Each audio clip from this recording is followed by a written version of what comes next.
Yesterday, as we drove down Interstate 80, we were passed by a car that I noticed had no license plate on the back. It had no temporary registration tag or any means of identification.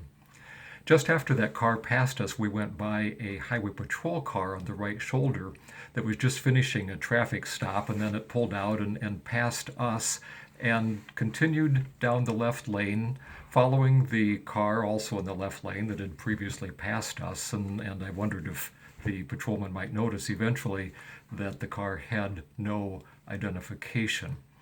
I was thinking about the sermon that we heard yesterday morning as we worshiped with our son and his family and their Omaha congregation. The gospel lesson was the one where Jesus is asked about paying the tax to Caesar. And Jesus asked to borrow the coin that was used to pay the tax, and he held it up and he asked, "Whose image is on the coin?" And the answer was Caesar's image. And Jesus said, "Well, then give to Caesar the things that belong to Caesar," and then adds, "and give to God that which belongs to God."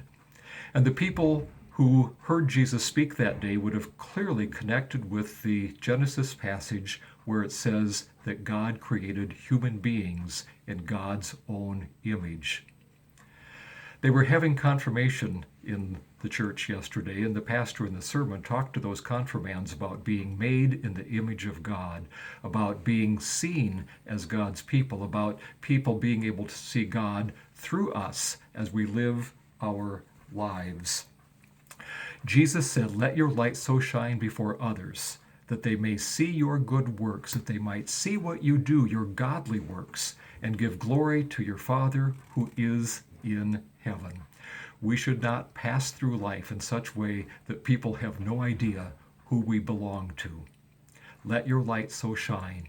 Remember the words that God, who created and redeemed us, speak to us through the prophet Isaiah, saying, "I have called you by name.